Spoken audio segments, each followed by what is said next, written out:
السلام علیکم ناظرین، سایہ پوڈ کاسٹ کی ایک نیو ایپیسوڈ کے ساتھ میں ہوں فہد قاضی۔ امید ہے کہ آپ سب لوگ خیریت سے ہوں گے، جہاں ہوں گے خوش ہوں گے۔ اللہ تعالیٰ آپ سب کو اپنے حفظ و امان میں رکھے، جہاں رہیں آپ لوگ خوش رہیں۔ ناظرین، چینل پہ اگر آپ نئے ہیں تو چینل کو سبسکرائب کر لیں اور ویڈیو کو لائک کر لیا کریں، اور اگر ویڈیو پسند آئے تو اپنے فرینڈز اینڈ فیملی کے ساتھ بھی ضرور شیئر کر لیں۔ بیل آئیکن کو پریس کر لیا کریں تاکہ میرے آنے والی تمام تر ویڈیوز آپ تک ٹائملی پہنچ سکیں۔ ناظرین، آج کی کہانی بہت ہی خطرناک اور بہت ہی خوفناک ہے، اور اس کہانی کی خاص بات یہ ہے کہ یہ ایک آنکھوں دیکھا حال ہے جو کہ ہمیں عثمان نے سینڈ کیا ہے کراچی سے۔ اور عثمان یہ بتاتے ہیں، اور ان کی کہانی سننے کے بعد میں اس نتیجے پر پہنچا ہوں کہ جب کسی کے اوپر عصبی اثرات ہوتے ہیں یا پھر کسی کے اوپر کالا جادو کیا جاتا ہے تو وہ کن کن مراحل سے گزرتا ہے، اور زندگی کتنی خوفناک اور کتنا انسان عذاب میں مبتلا ہو جاتا ہے۔ ہم لوگ یہ سمجھتے ہیں کہ شاید اگر کوئی ہمارا حاسد ہے، کوئی دشمن ہے، وہ ہم پہ اگر کالا جادو کرتا ہے تو وہ کسی بڑے شخص پہ کرتا ہے، کسی بڑی عورت پہ کرتا ہے، جبکہ ایسا نہیں ہے۔ آج کی جو کہانی ہمیں عثمان نے شیئر کی ہے، اس میں ایک معصوم بچی کے بارے میں ذکر ہے جس کے اوپر کالا جادو کیسے کیا گیا، اور اس بچی کے ساتھ کیا کیا ہوا، اور کتنے عرصے تک یہ معاملات اس کے ساتھ رہے۔ کچھ لوگ ہوتے ہیں جو اپنی جانوں پہ بھی ظلم کرتے ہیں، دوسروں کی جانوں پہ بھی ظلم کرتے ہیں، کیونکہ آپ کو پتہ ہے کہ کالا جادو کرنے والا اور کروانے والا دونوں دائرہ اسلام سے خارج ہیں، لیکن حیرانگی کی بات یہ ہے کہ لوگ پھر بھی باز نہیں آتے۔ خیر، عثمان ہمیں بتاتے ہیں کہ وہ 9 سال کے تھے جب وہ ان کے والدین اس time out of country job کرتے تھے، اور عثمان کو انہوں نے جو ہے وہ چھوڑ دیا اپنی پھپھو کے گھر پہ، جو کہ چکوال میں رہا کرتی تھی۔ عثمان بتاتے ہیں کہ میں 9 سال کا تھا، مجھے پھپھو کی طرف چھوڑ دیا گیا، اور میرا بچپن کا ٹائم زیادہ تر جو ہے میری پھپھو کے گھر میں ہی گزرا۔ پھپھو کی وہ بتاتے ہیں کہ ان کی ایک بیٹی تھی، رمشا اس کا نام تھا، اور اس وقت کہہ رہے ہیں جب میں 9 سال کا تھا تو رمشا کی عمر بھی اتنی ہی تھی، وہ بھی میری ہم عمر ہی تھی، یعنی کہ وہ دونوں جو ہیں وہ ایج فیلوز تھے دونوں۔ رمشا جو تھی وہ بیسیکلی وہ کہتے ہیں کہ بالکل باقی بچوں سے بہت ڈفرینٹ تھی۔ عام طور پہ ہوتا ہے کہ بچے چھوٹے ہوتے ہیں، وہ کھیلتے ہیں، کودتے ہیں،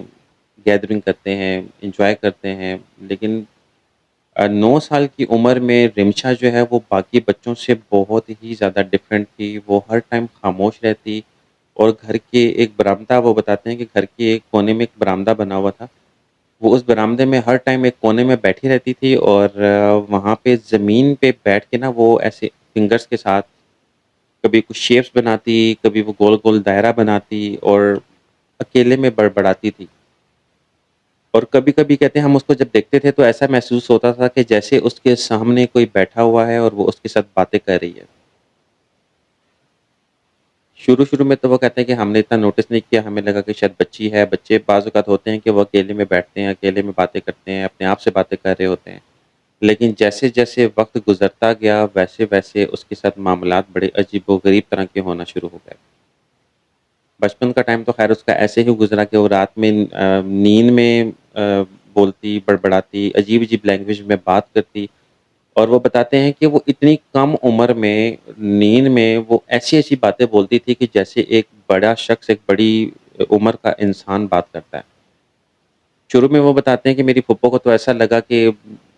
نیند میں عام طور پہ بچوں کی عادت ہوتی ہے بڑبڑانے کی، ان کو لگا کہ شاید اس کو نیند میں باتیں کرنے کی عادت ہے، لیکن کچھ ٹائم گزرا، نیند میں وہ ایک بڑی عجیب و غریب طرح کی لینگویج میں اس نے آہستہ آہستہ باتیں کرنا شروع کر دی جو کہ ان کی سمجھ سے باہر تھی۔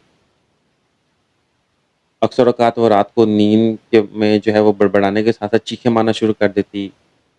کبھی وہ گھورنا شروع کر دیتی، کبھی وہ اکیلے میں ہی اونچے اونچے کہکے لگا کے ہنسنا شروع کر دیتی۔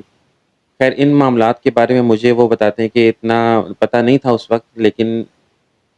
وقت کے ساتھ ساتھ مجھے تھوڑا سا اندازہ ہونا شروع ہوا۔ کہتے ہیں ایک دن میں گھر میں بیٹھا ہوا تھا تو اچانک نہ مجھے ایسا محسوس ہوا کہ جیسے میری جو پھپھو ہیں وہ کچن میں کھڑی ہوئی رو رہی تھی، اور جو ماموں تھے وہ ان کو تسلی دے رہے تھے، دلاسا دے کے سمجھانے کی کوشش کر رہے تھے۔ وہ کہتے ہیں مجھے ابھی تک یاد ہے کہ میری پھپھو ان کو یہ کہہ رہی تھی کہ میں نے تمہیں کہا تھا کہ اس دائی کو گھر پہ مت بلاؤ، اس کی وجہ سے کچھ نہ کچھ معاملات غلط ہو جائیں گے، لیکن آپ نے میری بات نہیں سنی۔ ضرور اسی دائی نے کچھ کیا ہے اس کے ساتھ، تبھی سے جو ہے وہ رمشا جب سے پیدا ہوئی ہے تب سے یہ بڑی عجیب و غریب سی ہو گئی ہے۔ اس کا مزاج بھی کافی لوگوں سے الگ ہے، باقی بچوں سے ملتا جلتا بھی نہیں ہے اور بڑی عجیب عجیب حرکتیں ہوتی ہیں۔ تو تب مجھے وقت کے ساتھ ساتھ آہستہ آہستہ پتہ چلا کہ شاید اس کے ساتھ کچھ دوسرے معاملات بھی ہیں۔ اب ہوا کچھ یوں تھا بیسیکلی کہ وہ جو اس علاقے کی جو دائی تھی، دائی ہوتی ہے پرانے زمانے میں نا گھروں میں خواتین کی جب پریگننسی ہوتی تھی تو اس طرح کی خواتین کو گھر پہ بلایا جاتا تھا آپریٹ کرنے کے لیے یا ان کی ٹریٹمنٹ کے لیے۔ تو ابھی بھی کچھ دیہات ایسے ہیں پاکستان کے جہاں پہ یہ رواج ابھی بھی ہے، گھر پہ دائی کو بلایا جاتا ہے اور لوگ یہ سوچ کے کہ پردہ ہوتا ہے، ہم لوگ بڑے باپردہ ہیں تو وہ اپنی خواتین کو ہاسپٹل وغیرہ نہیں لے کے جاتے، تو یہ دائی سسٹم چلتا ہے۔ تو پھپھو نے بتایا کہ میں نے تمہیں منع کیا تھا کہ اس کو مت بلاؤ، اور یہ ضرور اسی نے کچھ کیا ہے، کیونکہ وہ بتا رہی تھی کہ جب رمشا پیدا ہوئی تھی تو اس وقت اس دائی نے جب یہ گھر پہ آئی تھی تو اس نے ہمیں کہا تھا کہ میں اس بچی پہ ایک ایسا عمل کروں گی کہ یہ بچی حفاظت میں آ جائے گی، لیکن اس ٹائم پھپھو نے اس کو منع کر دیا کہ نہیں، ایسی کچھ بھی کرنے کی ضرورت نہیں ہے تمہیں، ہمیں کوئی عمل شمل نہیں کروانا، ہماری بچی اللہ کے حفظ و امان میں ہے، یہ بالکل ٹھیک ہے، ہمیں کسی چیز کی ضرورت نہیں ہے۔ کہتے ہیں جب پھپھو نے اس کو منع کیا تو وہ اسی رات جو ہے وہ گاؤں شاؤں چھوڑ کے وہ وہاں سے چلی گئی، دوبارہ اس گاؤں میں کبھی نظر نہیں آئی۔ اس ٹائم سے لے کر اب تک جو ہے وہ رمشا کے ساتھ معاملات ہونا شروع ہو گئے۔ ڈیفینیٹلی اس نے کچھ کیا ہوگا، کچھ کر کے گئی ہوگی، اور وہ دائی تھی بھی نان مسلم۔ عام طور پہ یہ معاملات جو ہوتے ہیں یہ نان مسلم لوگوں میں یہ بڑی چیز عام ہے۔ اگر آپ یورپین کنٹریز میں دیکھیں تو وہاں پہ آپ کو پتہ ہے کہ کس طرح کے ڈفرینٹ مذاہب ہیں، میں کسی اسپیسیفک مذہب کو ٹارگٹ نہیں کرتا، لیکن یہ چیز ان مذاہب میں بہت زیادہ عام ہے۔ تو وہ اس بچی کے ساتھ کچھ پڑھ کے گئی، کچھ دم کر کے گئی، کچھ اس نے کیا اس کے ساتھ، تب سے رمشا کی حالت جو ہے وہ دن بدن بگڑنا شروع ہو گئی اور بڑی عجیب و غریب قسم کی اس نے حرکتیں کرنا شروع کر دی۔ تو عثمان بتاتے ہیں جب میں تھوڑا بڑا ہوا، تقریباً میں 12-13 سال کا جب ہم لوگ ہوئے، کافی ٹائم ایسے ہی گزرتا گیا، مطلب وہ بتاتے ہیں کہ جیسے جیسے ایج بڑھی تو کیا کیا معاملات ہوئے وہ انہوں نے ہمارے ساتھ شیئر کیے۔ کہتے ہیں ایک دن میں رات کو لیٹا ہوا تھا، اچانک رمشا نے رات کو اٹھی، میں جاگ رہا تھا اس ٹائم لیکن میں ابھی نیند میں نہیں تھا، گہری نیند میں نہیں تھا۔ رمشا اٹھی چلتے چلتے وہ آرام سے چھت والی سائڈ پہ سیڑھیاں چڑھ کے نا وہ چھت پہ چڑھنا شروع ہو گئی۔ میں بڑا حیران ہوا کہ اس وقت آدھی رات کو گاؤں کا علاقہ ہے، یہ اس ٹائم کہاں جا رہی ہے؟ تو کہتے ہیں جب شروع میں نے اس کی حرکتیں اور کچھ اس کی بیہیویئر دیکھے میں کافی حد تک سمجھ تو چکا تھا، لیکن میں نے اس ٹائم اس کے اوپر شو نہیں کیا کہ میں جاگ رہا ہوں۔ جب وہ کمرے سے نکلی اور چھت والی سائڈ پہ وہ اس نے جانا شروع کیا تو کہتے ہیں کہ میں نے اس کو فالو کیا، پیچھے پیچھے اس کے جانا شروع کیا کہ یہ کہاں جاتی ہے۔ وہ بتاتے ہیں کہ جب میں اوپر چڑھا اس کے پیچھے پیچھے چھت پہ گیا تو جب میں چھت پہ پہنچا اور میں نے دیکھا تو وہ چھت کے درمیان میں بالکل خاموش بیٹھی ہوئی تھی، بال اس کے کھلے ہوئے تھے اور اس نے اپنے ارد گرد ایک دائرہ بنایا ہوا تھا کالے رنگ کا، اور اس دائرے کے اندر بیٹھی ہوئی تھی۔ اس کے بالکل سامنے ایک کالے رنگ کی بلی بیٹھی ہوئی تھی جو کہ دائرے سے بالکل باہر تھی، اور بالکل ایسے بیٹھی ہوئی تھی کہ جیسے آپ بالکل فیس ٹو فیس آپ دو لوگ آپس میں کمیونیکیٹ کرتے ہیں، اس طرح سے وہ بیٹھی ہوئی تھی اور بالکل خاموش بیٹھے ہوئے تھے دونوں۔ کہتے جب میں سیڑھیوں کے پاس گیا اور میں نے ہلکا سا آگے جا کے اس کو میں نے آواز دی کہ رمشا تم اوپر کیا کر رہی ہو؟ تو کہتے ہیں اس نے بالکل خاموشی سے بولا تو کچھ نہیں، لیکن اس نے آرام سے گردن میری طرف موڑی اور موڑ کے ایک مردانہ آواز میں اس نے مجھ سے بولا کہ فوراً تم یہاں سے چلے جاؤ۔ کہتے جب میں نے اس کی آواز سنی تو میں بہت زیادہ ڈر گیا اور میں فوری طور پہ سیڑھیاں اتر کے نیچے بھاگا اور میں نے فٹافٹ پھپھو کو بتایا کہ رمشا کو کچھ ہو گیا ہے۔ پھپھو نے فٹافٹ ماموں کو جگایا، وہ اٹھ کے دونوں اوپر گئے، جگہ اس کو لے کر آئے نیچے۔ جب وہ نیچے لے کر آئے تو وہ آتے ہی جو ہے وہ جب اس کو بستر پہ ڈالا تو وہ بے ہوش ہو گئی اور پوری رات وہ ایسی ہی رہی، صبح تک بے ہوش ہو گئی، کہہ لیں نیند میں چلی گئی۔ وہ کافی پریشان ہوگی، وہ کافی رونا شروع ہوگی کہ میری بچی کو دن بدن کچھ نہ کچھ معاملات بڑھتے چلے جا رہے ہیں، اس کی طبیعت حالت جو ہے وہ بگڑتی جا رہی ہے۔ تو عثمان بتاتے ہیں کہ ایک دن ایسا ہوا کہ میں گھر میں بیٹھا ہوا تھا تو اچانک جب رات کو میں اٹھا تو وہ رمشا بیٹھی ہوئی تھی اور چھت کو زور زور سے جو ہے نا آنکھیں کھول کے گھو رہی تھی اور چیخیں مار رہی تھی۔ ہم لوگ سب ڈر گئے، پھر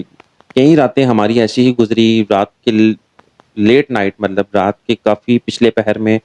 رمشا کے ساتھ یہ معاملہ پیش آتا، وہ چیز اس کے اوپر ایکٹیویٹ ہوتی یا کہہ سکتے ہیں کہ حاضری ہوتی اس کے اوپر، اور وہ کبھی ہنستی، کبھی کیا لگاتی، کبھی چیخیں مارتی اور چھت کو گھونا شروع کر دیتی۔ اب رمشا کے اندر حاضری اتنی زیادہ ہو چکی تھی، اتنے زیادہ معاملات خراب ہو چکے تھے کہ اس کے چہرے پہ مطلب کہہ سکتے ہیں کہ اس کی رنگت بدلنا شروع ہوگی، اس کی آنکھوں کے نیچے ہلکے پڑنا شروع ہو گئے اور وہ دن بدن کمزور سے کمزور ہونا شروع ہو گئے۔ کافی دفعہ کوشش کی اس کے ماموں نے، اس کو کوئی پیر فقیر جو عامل ہوتے ہیں جو ہے وہ نہیں چھوڑے، کافی جگہ وہ لے کر گئے اس کو ٹریٹمنٹ کروانے کے لیے، لیکن کہیں سے اس کو افاقہ نہیں ہوا۔ ایک دفعہ میں بیٹھا ہوا تھا، وہ مجھے بتاتی ہے کہ میں نے اس سے پوچھا کہ رمشا تم یہاں جب بیٹھتی ہو تم اکیلے میں تم کس کے ساتھ باتیں کرتی ہو، تم کیا باتیں کرتی رہتی ہو؟ تو کہتے ہیں اس نے مجھے میرے قریب آ کے ایک اسمائلنگ فیس کے ساتھ نا بڑی سرگوشی میں اس نے مجھے بولا کہ وہ مجھے اکیلا نہیں چھوڑتے، وہ ہر ٹائم میرے آس پاس ہوتے ہیں۔ کہتے ہیں جب میں نے یہ سنا تو میرے تو رونگٹے کھڑے ہو گئے۔ کہا کون لوگ تمہارے پاس ہوتے ہیں، کس کی تم بات کر رہی ہو؟ تو کہتے ہیں اس نے میرے بالکل پیچھے کی طرف اشارہ کر کے بولا کہ وہ دیکھو بالکل وہ ابھی بھی تمہارے پیچھے ہیں۔ خیر وہ کہتے ہیں مجھے نظر تو کچھ آ رہا نہیں تھا، لیکن میں ڈر گیا اور میں سمجھ گیا کہ کوئی نہ کوئی معاملہ ہے ایسا، اور میں اس دن واقعی صحیح معنوں میں ڈر گیا کہ واقعی جو ہے نا یہ بہت خطرے والی بات ہے۔ تو کہتے ہیں اس کے دن کے بعد میں نے رمشا کے پاس جانا بھی چھوڑ دیا بالکل۔ کہتا ہے کیونکہ اسٹارٹنگ میں کچھ ایج ایسی تھی کہ ہم لوگ ایک ہی کمرہ شیئر کرتے تھے اور ایک ہی کمرے میں ہم لوگ دونوں جو ہے وہ اپنے اپنے بیڈ پہ سویا کرتے تھے، اور یہ کافی دفعہ میں نے یہ چیز محسوس کی اور یہ چیز فیس کی، اور میں کافی زیادہ ڈر جایا کرتا تھا۔ تو میں نے رمشا کے ساتھ جو ہے وہ اس کمرے کو شیئر کرنا بھی چھوڑ دیا، میں لگ اپنی پھپھو کے ساتھ یا ماموں کے ساتھ جا کے سو جایا کرتا تھا۔ اب بات وہ کہتے ہیں کہ ہوئی کچھ اس طرح سے کہ جہاں پہ مطلب ایک کہہ سکتے ہیں کہ بہت زیادہ خوفناک جو واقعہ جو میں نے اپنی آنکھوں سے دیکھا، اس ٹائم عمر ہماری تقریباً 15-16 سال ہو چکی تھی۔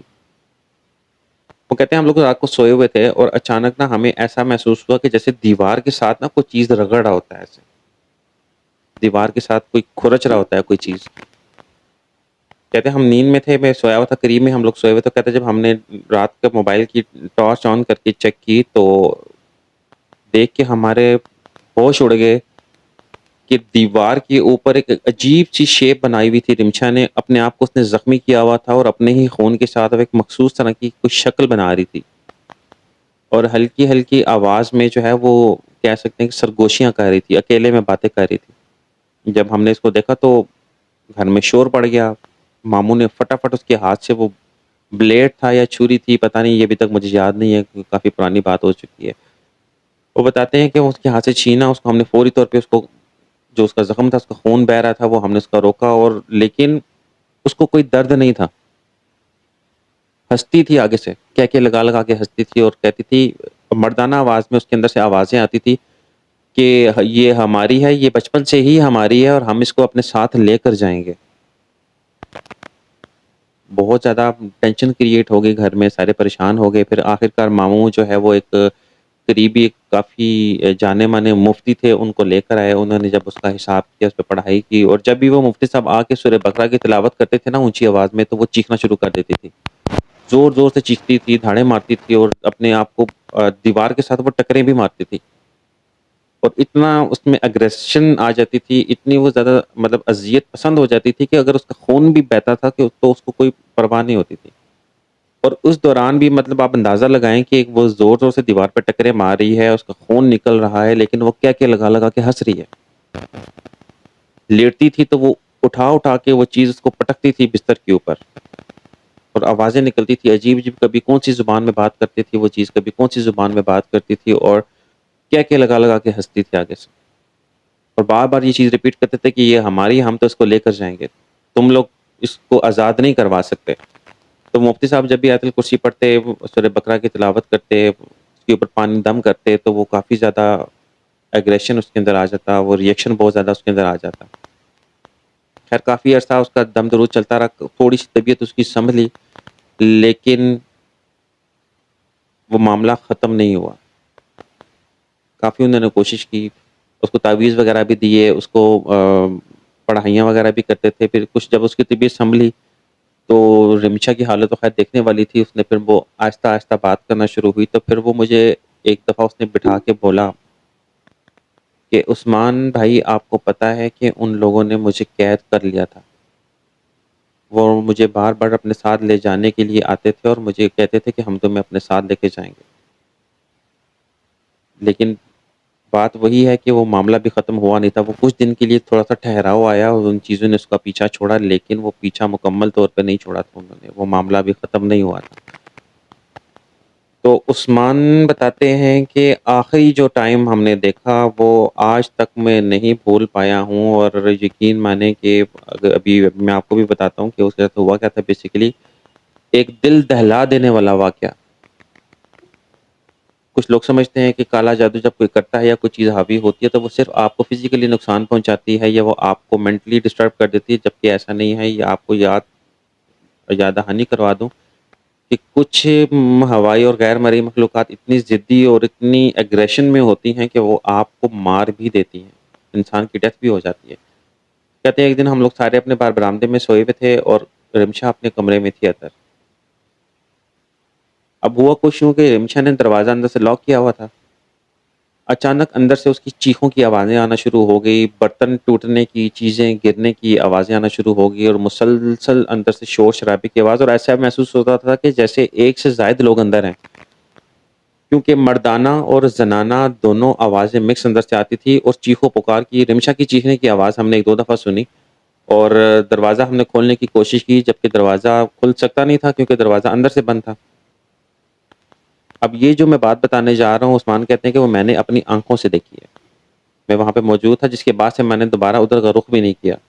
کہتے ہیں جب ماموں نے بڑی کوشش کر کے دروازہ توڑا تو ہم دیکھ کر حیران رہ گئے، ہمارے پیروں کے نیچے سے زمین نکل گئی کہ رمشا بالکل کہہ سکتے ہیں کہ اپنے بیڈ سے 2 سے 2.5 فٹ تک ہوا میں تھی بالکل۔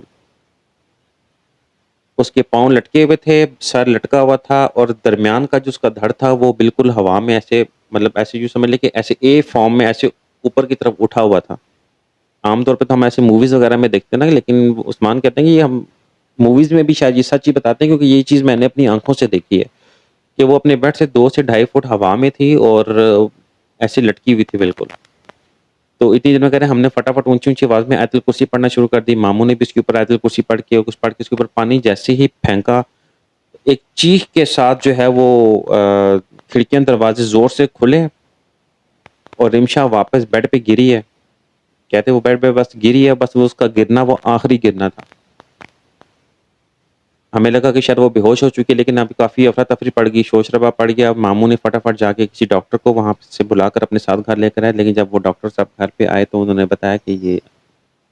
تقریباً 15 سے 20 منٹ ہو چکے ہیں، اس کو اس کی ڈیتھ ہو چکی ہے۔ تو یہ اتنا ہارش واقعہ اور اتنی یہ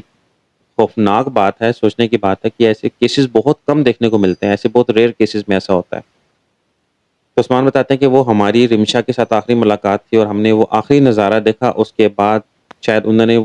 وہی چیز جو بار بار اس کے اندر سے کہا کرتی تھی کہ ہم اس کو اپنے ساتھ لے کے جائیں گے، انہوں نے سچ میں ایسا کر دکھایا، وہ اپنے ساتھ لے کر گئے اس کو۔ تو کالا جادو جو لوگ کرتے ہیں، کرواتے ہیں، وہ تو ویسے دائرہ اسلام سے خارج ہیں، لیکن معصوم جانوں کے اوپر اس طرح کچھ ظلم بھی کرتے ہیں۔ یہ صرف اور صرف آپ کے دشمن، ضروری نہیں ہوتا کہ آپ کا کوئی جانی دشمن ہو، بعض اوقات حاسدین بھی اتنے زیادہ ہوتے ہیں کہ وہ بھی آپ کے بچوں پہ بھی جادو کروا دیتے ہیں۔ یہ چیز بہت عام دیکھنے کو ملتی ہے آج کل کے معاشرے میں کہ جن کے گھر اولاد نہیں ہوتی اور آپ کے کسی ریلیٹو کے پاس یا آپ کے کسی بھابھی کے پاس یا کسی نند کے گھر میں اولاد ہو رہا ہے، ایک کے پاس نہیں ہے ایک کے پاس ہے، تو وہ ضد بازی میں، حسد میں اس طرح کے کام کر لیتی ہیں، اور ضد اور اپنی مطلب کہہ سکتے ہیں کہ انتقام لینے کے لیے ایک جیلسی میں بلیک میجک کروا کے تو وہ دوسروں کو نقصان پہنچانے کی کوشش کرتے ہیں اور دوسروں کے معصوم بچوں کی جانوں کے ساتھ کھیلتے ہیں ایسے۔ اور یہ بالکل سچا واقعہ، عثمان کہتے ہیں کہ یہ کوئی کہانی ہے، کوئی لکھی لکھائی کہانی یا کوئی سنی سنائی کہانی نہیں ہے، یہ بالکل میرے اپنا آنکھوں دیکھا حال ہے۔ تو یہ تھا آج کا سچا واقعہ۔ اللہ تعالیٰ آپ سب کے بچوں کو اپنے حفظ و امان میں رکھیں، اپنے بچوں کا خیال رکھا کریں، اور کوشش یہ کیا کریں کہ اپنے چاہے بچہ ہو بچی ہو، بچوں کا بہت خیال رکھیں اور ان کو کسی بھی ان نون بندے کے ساتھ میل جول رکھنے سے گریز کریں، کسی کے پاس اکیلا مت چھوڑیں،